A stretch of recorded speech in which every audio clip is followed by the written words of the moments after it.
Pemirsa, sejak retribusi pungutan wisatawan asing (PWA) atau turis levy sebesar Rp150.000 diberlakukan, sebanyak 219.466 orang wisatawan mancanegara Wisman sudah membayar levy.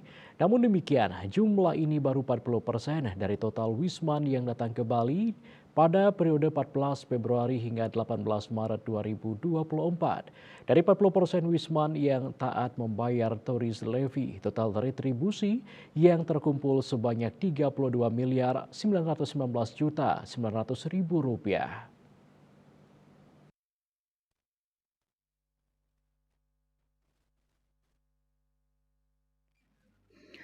Guna memaksimalkan Tourist Levy ini, pemerintah Provinsi Bali melalui Dinas Pariwisata Bali akan mempercepat pelaksanaan sidak PWA yang rencananya dilakukan mulai Mei 2024 atau setelah berjalan 3 bulan. Akan tetapi setelah dilaksanakan beberapa evaluasi, akhirnya jadwal pelaksanaan sidak dimajukan mulai Maret 2024 ini.